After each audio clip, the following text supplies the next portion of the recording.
It is today the year 2020, and some of the things I will be presenting to you, you may have seen at other conferences, but this really goes back to 2016, and at that point I didn't think we were going to succeed.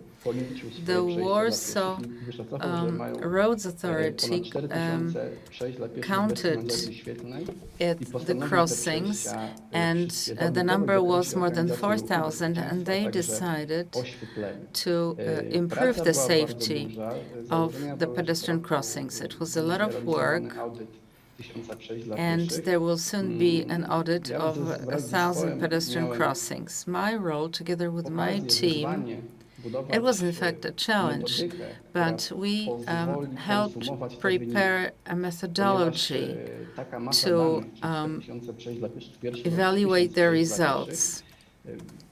Well, with 4,000 pedestrian crossings, 1,000 in year one, it's really difficult to work with that given the human resources in government offices. So the methodology we wanted to prepare should be practical and easy and economic to use.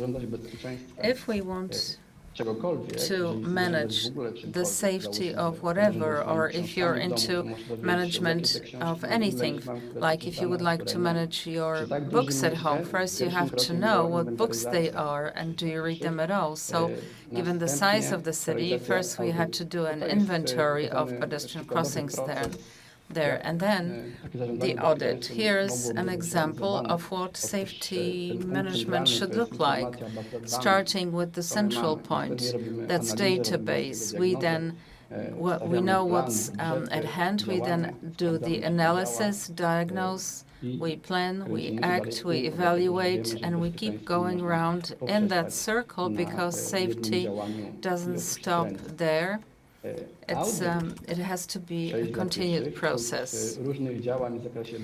So pedestrian crossing audit, this is really a special activity, and this is why on the left-hand side I've highlighted the different things we can do to improve road safety.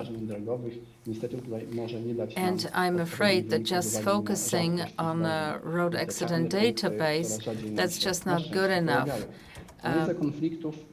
Conflict analysis and detailed analyses. Well, given the number of pedestrian crossings, that's really too much effort, too time-consuming.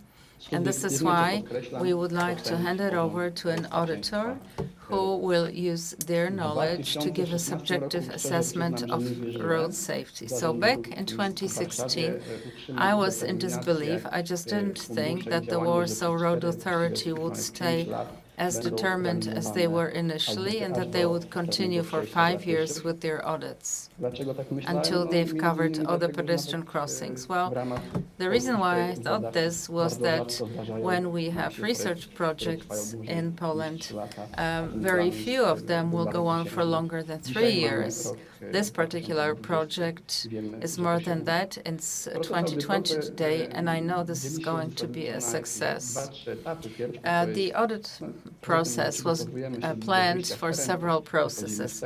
Well, obviously, first of all, we have to be there on the site. We have to do the inventory and come up with some metrics. And this is why I used this distance meter, because we measure the site distance right there on site, which means we look at the cars that are parked there, the walls, the utility poles, the vegetation and road geometry. So this is how we do the measurement, and this is one of the most important things when you do the audit.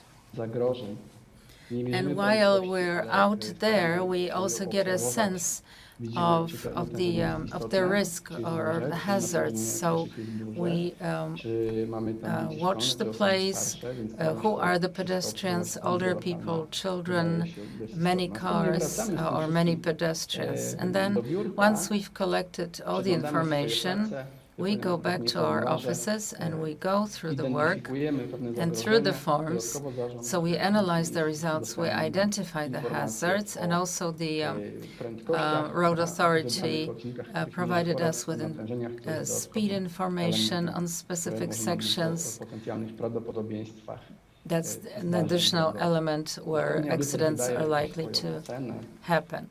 And then we provide an assessment, and you might think that this could be the end of the auditor's work. However, our methodology, well, because it's a subjective expert opinion, so in our audit, we thought we don't want this to be overly subjective, and this is why we introduced a cross-check. So audits are not performed by the same person, and instead we have a second auditor go through the audit work, and they either agree or agree to disagree. And if there's a real conflict, then we appoint a third auditor and have some sort of an arbitrary commission. It's important to produce an objective opinion, and then we do the ranking. So what we found over the last 5 years, the situation is that each year we cover 1,000 pedestrian crossings, and I stole this map from Professor Tomczuk, so you'll see this again. Red is the districts we've already covered, and yellow is what we've planned for this year. The assessment criteria, this depends on the volume of pedestrians and cars, then we have the likelihood, the consequences, and the severity. We have more than 3,000 pedestrian crossings that we've covered over the last 3 years, and these are the scores we've given. Luckily, number 3 towers over all the other bars, but the bitter pill here is that 13% is at 0 to 1. So this is where we say that the risk level there cannot be tolerated and quick action is required. Here's a comparison of the districts. Those further away from the city center are a bit worse off because of the entry and then access roads. And here's something that I was really terrified with when I put it all together. We have some 14% is between 0 to 1, which is unacceptable risk, and calls for action, that's number 2, that's 36%. But the terrifying part is how much work is still in store for the road authority.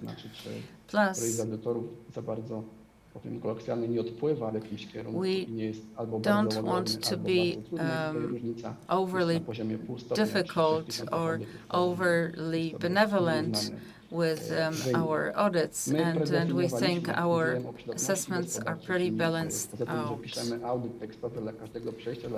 We provide a narrative for all the audits, but so it's like 8 pages for each audit, and so we prepared a database where we would predefine certain groups of hazards, and here's how they are grouped. All in all, there are some 30 hazards, like visibility. 3,000 pedestrian crossings include more than 2,000 crossings with poor visibility.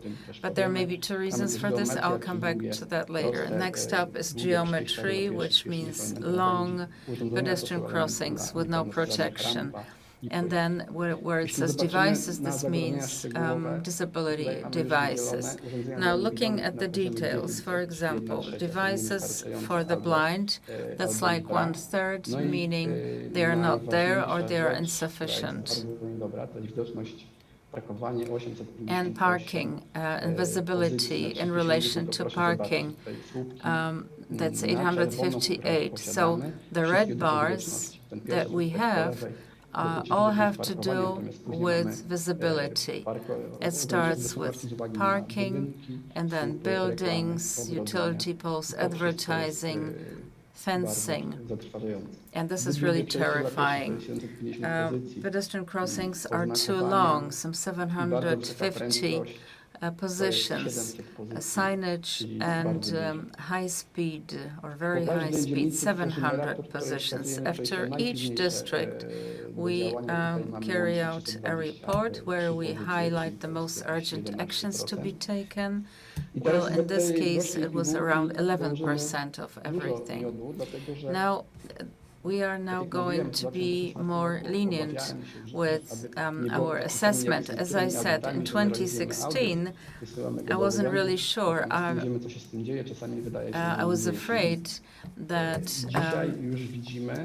we would stop at when we produce the reports. Here, however, we can see that the city works with our reports and then checks the hazards, recommendations, and looks at the statistics. Here's the first example.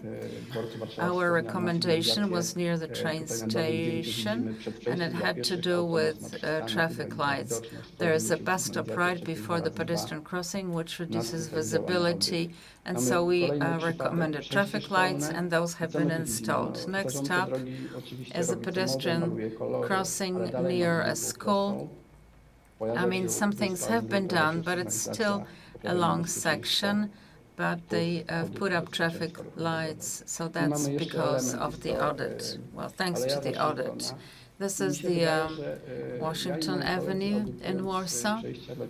And as we conducted our audit in Warsaw, we saw more than we expected.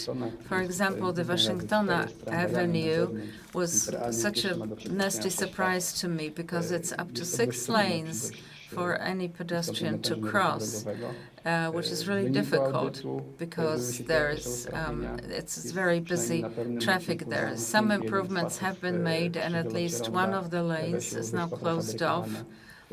And we have an elevated island. It's 3 lanes.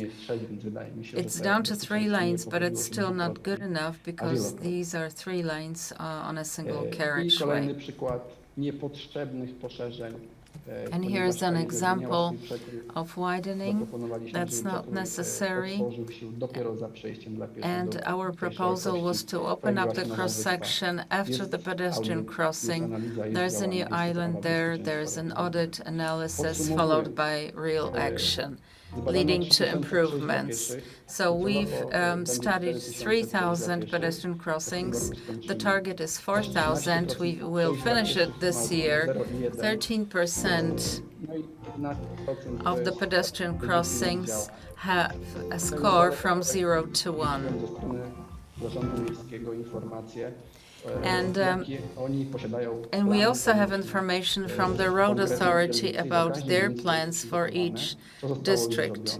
And they've prepared everything. We know what's already been done and what the plans are. I'm afraid that it's speed, visibility, length of pedestrian crossing, and cross-sections. These are the main problems. And just to finish, a final sentence. Whatever we do at these pedestrian crossings, things will not be safe unless the driver and pedestrians can see one another, and when this is adjusted to the speed the driver is going at.